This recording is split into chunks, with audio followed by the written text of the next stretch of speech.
Good morning friend all of you. आज के study में आपका स्वागत है। आज हम लेके आए हैं आपके लिए व्याकरण क्लास 6। आज पहला चैप्टर पढ़ाएंगे भाषा और व्याकरण। देखते हैं भाषा और व्याकरण क्या होता है। दोस्तों ये लेसन फर्स्ट है, भाषा और व्याकरण क्लास 6। तो इसमें सबसे पहले आती है भाषा। भाषा किसे कहते हैं, सबसे पहले क्वेश्चन बनता है भाषा किसे कहते हैं। तो हमारे बोलने भाव भाव विचार क्या कहलाते हैं, भाषा कहलाते हैं। जैसे कि हमने कोई भी शब्द बोला और आपने सुना तो ये क्या है, भाषा तो है। तो किसी भाषा के माध्यम से जैसे हम आपसे संपर्क हो पाते हैं। जैसे कि हिंदी में बोलना हो गया और जैसे अंग्रेजी हो गई, उर्दू हो गई, ये क्या है, हमारी भाषाएं हैं। तो आज हम सबसे पहले क्वेश्चन आपका ये बनता है कि भाषा किसे कहते हैं। तो विचार और भाव को आदान प्रदान करने का तरीका भाषा कहलाता है। तो अगर कोई भी आपसे पूछे कि भाषा क्या है, तो हमारे बोलने का तरीका और हमारे हाव भाव, जो हमारे विचार हैं जो आप तक पहुंचे, ये क्या है, भाषा कहलाते हैं। तो देखते हैं भाषा क्या होती है। दोस्तों भाषा एक सार्थक होती है। भाषा अगर पूछा जाए भाषा कैसी होती है, तो आप बताएंगे भाषा सार्थक होती है। उसके बाद आते हैं भाषा के रूप। देखा होगा दोस्तों, भाषा अगर क्वेश्चन दूसरा बनता है कि भाषा के रूप क्या होते हैं, तो हम बताएंगे भाषा के दो रूप होते हैं। भाषा के कितने रूप होते हैं दोस्तों, भाषा के दो रूप। नंबर एक भाषा मौखिक भाषा। जैसे कि मौखिक भाषा हमारे बोलने का तरीका, हम जो बोल रहे हैं वो आप तक पहुंचे, तो ये क्या हो गया, मौखिक रूप से। जैसे कि भाषा मौखिक भाषा लिखी हुई, जैसे कि भाषा के इस रूप की सहायता से मन के हाव भाव, मन के विचार आप तक पहुंचे, ये क्या हो गई, मौखिक भाषा हो गई।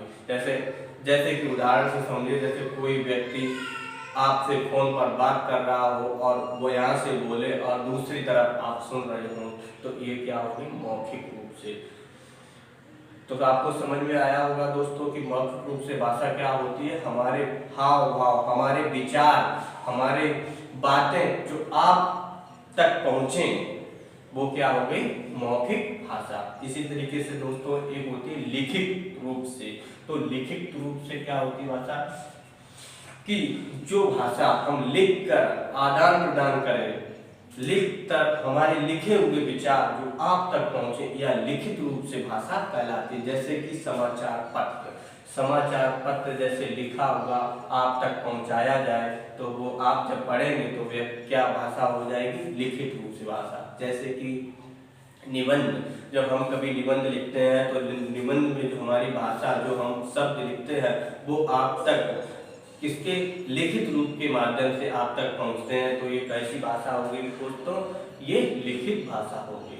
जैसे कि उदाहरण में समाचार पत्र हो गया, निबंध हो गया, ये सब क्या है, लिखित भाषा है दोस्तों। तो अब आती मातृभाषा। मातृभाषा किसे कहते हैं, बच्चे जब अपने परिवार में अपने माता पिता के साथ, अपने दादा दादी के साथ, अपने सगे संबंधियों के साथ जो भाषा का अर्जन करते हैं, जो भाषा का ज्ञान प्राप्त करते हैं, वो कौन सी भाषा होती है दोस्तों, मातृभाषा। तो बच्चों को जिस रूप में घर में उनका लालन पालन होता है, वो कैसी भाषा कहलाती है, मातृभाषा दोस्तों। तो आइए आगे बढ़ते हैं हम राजभाषा की तरफ। राजभाषा के किसे कहते हैं, हमारा भारतीय संविधान में 14 सितंबर 1949 को जब गठन हुआ, तो ये भाषा हमारी 14 सितंबर सन 1949 को हिंदी को जो है भारत की क्या, राजभाषा बनाया गया। तो देखा होगा हमारे अनेक राज्यों में हिंदी भाषा का प्रचलन है, हिंदी भाषा बोली जाती है, हिंदी भाषा का मतलब समझने का माध्यम समझाया जाता है, समझते हैं हम लोग। तो अनेक ऐसे राज्य हैं जिनमें हिंदी भाषा का प्रयोग होता है। तो दोस्तों अभी आपको हमने पढ़ाया है कि भाषा क्या होती है। तो भाषा आपको समझ में आया होगा कि हमारे विचार, हमारे हाव भाव जो आप तक पहुँचे, ये भाषा कहलाते हैं। भाषा एक सार्थक ध्वनि है, भाषा एक सार्थक ध्वनि है। भाषा हिंदी में भी हो सकती है, अंग्रेजी में, उर्दू में, और किसी भी मतलब लैंग्वेज में भाषा हो सकती है, चाइनीज भी हो सकती है भाषा। तो इस तरीके से अब पूछा जाएगा आपसे भाषा के रूप। भाषा के रूप दोस्तों दो रूप होते हैं, एक लिखित और मौखिक। लिखित रूप में हम अपने विचार लिख कर आप तक पहुंचाते हैं, तो ये लिखित भाषा हो गई। जैसे कि समझिए दोस्तों, ये हमने लिखा हुआ है और हमारे ये लिखे हुए विचार आप तक पहुंचे, आप पढ़ें उसको, तो लिखित रूप से जो भाषा पहुंचती वो लिखित भाषा हो गई। और दोस्तों मौखिक भाषा जब हम बोलते हैं, हम जब आप तक अपने विचार पहुंचाते हैं मौखिक रूप बोलकर और आप उस ध्वनि को सुनते हो, तो वो कैसी भाषा दोस्तों हो गई? मौखिक भाषा।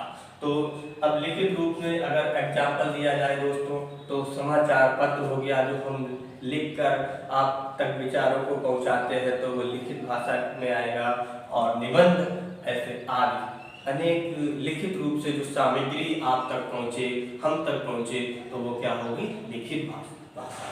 और मातृभाषा आपको समझ में आया होगा दोस्तों कि मातृभाषा उसे कहते हैं बच्चा जिस परिवार में रहकर जिस परिवार की भाषा का ज्ञान का अर्जन करे, जिस परिवार को भाषा बच्चा सुनकर बोलकर अपने ध्वनि को सार्थक बनाए, ध्वनि को बोले, वो कौन सी भाषा होगी दोस्तों? मातृभाषा। इसी तरीके से राजभाषा, हमारे संविधान में 14 सितंबर 1949 को जो भाषा का गठन किया गया, जो भाषा हमारी संविधान में बनाई गई है, तो भाषा हमारी कौन सी भाषा होगी? राष्ट्रभाषा। तो हमारे पूरे राष्ट्र में जो भाषा बोली जाए वो हमारी राष्ट्रभाषा हो गई। दोस्तों आइए हम आगे समझते हैं कि भाषा जो है किस तरीके से आगे पढ़ें और समझेंगे आगे। और आगे हम देखते हैं दोस्तों हिंदी की उपयोगिता। हिंदी की उपयोगिता क्या है? अब ये लिखा है हिंदी की उपयोगिता। अब देखो हिंदी का कैसे उत्पन्न हुई, हिंदी भाषा कैसे जन्म हुआ। तो हिंदी पहले आई संस्कृत, संस्कृत से पाली, पाली से प्राकृत, प्राकृत से अपभ्रंश, अपभ्रंश से आदि सोपानों से गुजरती हुई हिंदी को निकाला गया, हिंदी निकली। जैसे कि पहले संस्कृत आई, फिर पाली, फिर प्राकृत, फिर अपभ्रंश, आदि सोपानों से गुजरती हुई हिंदी समूचे भारत में बोली जाती है। तो अब जैसे पूछे जाए हिंदी माध्यम आपके पास हिंदी भाषा का ज्ञान कहाँ से आया, तो आप बताएंगे सबसे पहले संस्कृत, संस्कृत से पाली, पाली से प्राकृत, प्राकृत से अपभ्रंश, अपभ्रंश से हिंदी का निर्माण हुआ। तो अब देखा जाए दोस्तों हिंदी कहाँ तक बोली जाती है, हिंदी कौन कौन से राज्यों में बोली जाती है, उन राज्यों का नाम जैसे उत्तर प्रदेश हो गया, हिमाचल हो गया, हरियाणा हो गया, राजस्थान हो गया, मध्य प्रदेश, बिहार और उत्तराखंड, झारखंड, छत्तीसगढ़।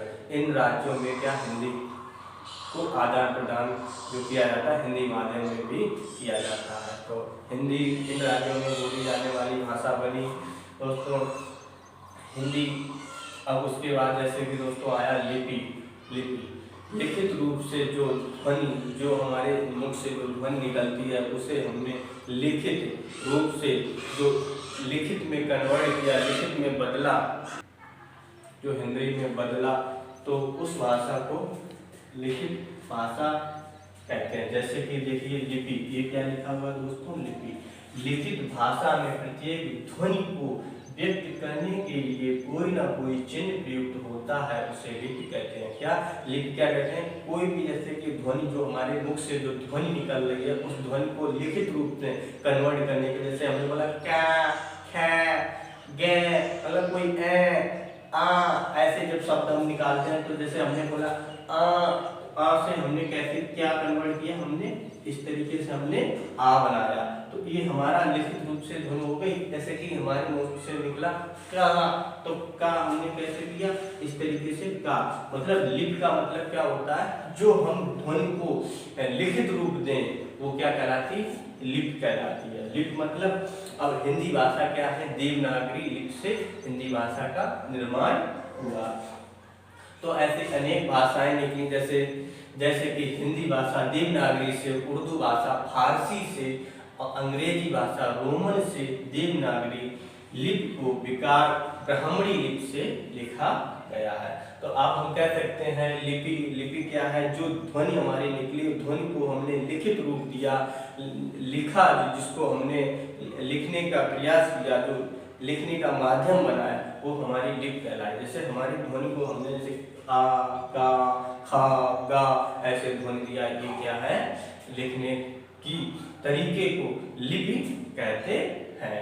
तो आपने देखा होगा कि देवनागरी लिपि हिंदी होती है, उर्दू भाषा जो है फारसी लिपि से निकली, और अंग्रेजी भाषा रोमन से निकली, और देवनागरी जो है ब्राह्मणी लिपि से निकली। अगर पूछा जाए देवनागरी किस से उत्पन्न हुई तो किस बताएंगे, ब्राह्मणी से, और देवनागरी से क्या उत्पन्न हुआ, हिंदी भाषा।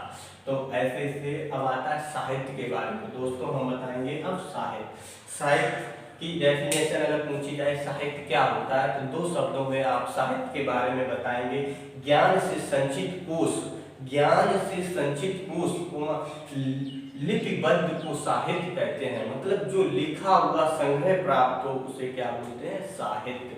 जैसे कि निबंध जो हमने लिखा है, लिखित रूप से जो आपको सामग्री प्राप्त हुई निबंध के रूप में, वो क्या हो गया आपका साहित्य। जैसे कि नाटक, लघु कथा, एकांकी, ऐसे जो पत्रिकाएं जो हमने लिखी वो क्या कहलाई, हमारी साहित्य। तो दोस्तों हमने जाना है ये चीज, नाटक, उपन्यास, एकांकी, पत्र आदि क्या हमारे लिखित रूप हो गए। तो दोस्तों इस चीज में आपको समझ में आया होगा कि हिंदी की उपयोगिता कहाँ से निकली। तो आप बता सकते हैं हिंदी की उपयोगिता संस्कृत से उत्पन्न, संस्कृत से पाली, पाली से प्राकृत, प्राकृत से अपभ्रंश, अपभ्रंश से हिंदी का निर्माण हुआ। दोस्तों दूसरा क्वेश्चन आपसे यहाँ बनेगा कि इन कौन कौन राज्यों में हिंदी भाषा बोली जाती है। तो आप बताइए दोस्तों, उत्तर प्रदेश, हरियाणा, झारखंड, छत्तीसगढ़, उत्तराखंड, हिमाचल, हरियाणा, बिहार आदि देशों में हिंदी भाषा बोली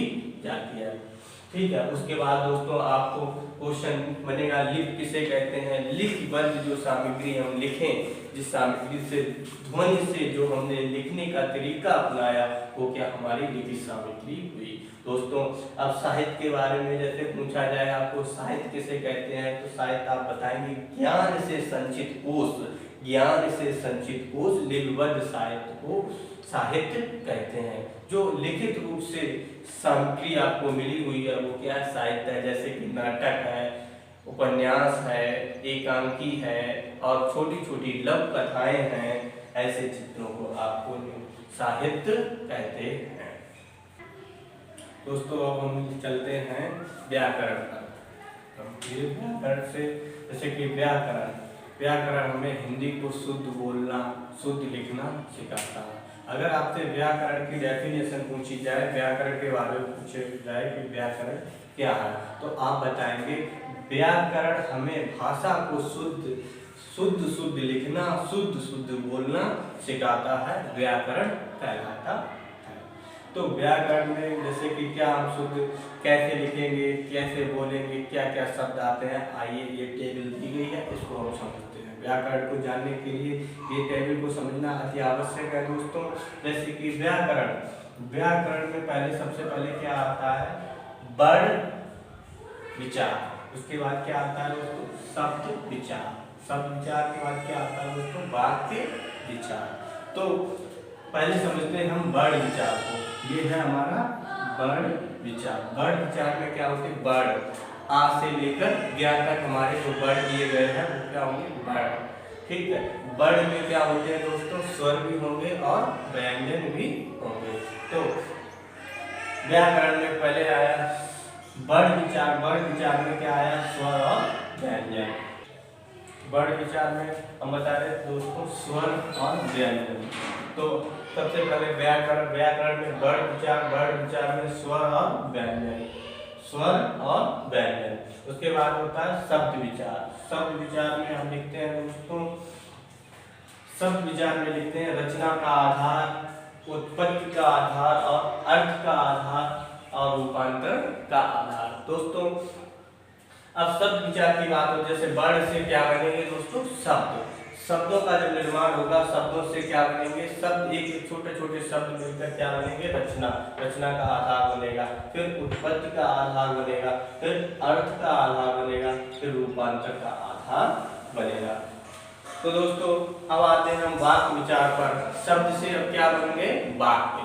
वाक्य में रचना का आधार होगा, फिर अर्थ का आधार होगा। उसके बाद दोस्तों हम देखते हैं कि रूपांतर के आधार के भेद हुए। रूपांतर के आधार हुए विकारी, विकारी और अविकारी। विकारी मतलब जिसमें विकार उत्पन्न हो, अविकारी मतलब अव्यय, जिसे अव्यय बोलते हैं, जिसमें विकार ना हो। विकारी में जैसे आएगा संज्ञा, विशेषण, सर्वनाम और क्रिया। अविकारी में दोस्तों आएगा क्रिया, विशेषण, विस्मयादिबोधक, समुच्चय बोधक और संबंध बोधक। आइए दोस्तों इस टेबल को हम दोबारा एक बार नजर डालते हैं। तो व्याकरण के बारे में पूछा जाएगा। व्याकरण को आप बताएंगे शुद्ध शुद्ध लिखना, शुद्ध शुद्ध बोलना व्याकरण कहलाता है। व्याकरण में सबसे पहले वर्ण आता है, वर्ण के बाद शब्द विचार, शब्द आएगा, शब्द के बाद वाक्य आएगा। अब देखा जाए दोस्तों शब्द के भी भेद होते हैं। शब्द के भेद रचना के आधार पर दोस्तों, उत्पत्ति के आधार पर, अर्थ के आधार पर और रूपांतर के आधार पर। देखा जाए दोस्तों रूपांतर के आधार पर फिर भेद हुए हैं। रूपांतर के आधार पर विकारी और अविकारी। विकारी में संज्ञा, विशेषण, सर्वनाम, क्रिया आएंगे दोस्तों, और अविकारी में क्रिया, विशेषण, विस्मयादिबोधक और संबंध बोधक और समुच्चय बोधक आएंगे दोस्तों। इसी तरीके से लास्ट में वाक्य विचार हुआ, मतलब जब शब्द बनेंगे, शब्द से लंबे लंबे बड़े बड़े वाक्य भी बनेंगे। वाक्य में रचना का आधार होगा और अर्थ का आधार होगा। अर्थ के आधार में जैसे मुहावरे हो गए, लोकोक्तियां हो गई, ये सब हमारे वाक्य विचार के अंतर्गत आते हैं दोस्तों। ये हमारा क्लास 6 की भाषा और व्याकरण का पाठ 1 था। इसको जो है हमने छोटा सा समझाने का प्रयास किया है दोस्तों। ये मेरी वीडियो आप तक पहुंचे, इसके लिए आप लाइक, शेयर और कमेंट करें दोस्तों, और आगे ज़्यादा से ज़्यादा आप शेयर करें और ज़्यादा से ज़्यादा लाइक करें दोस्तों। जय हिंद, जय भारत।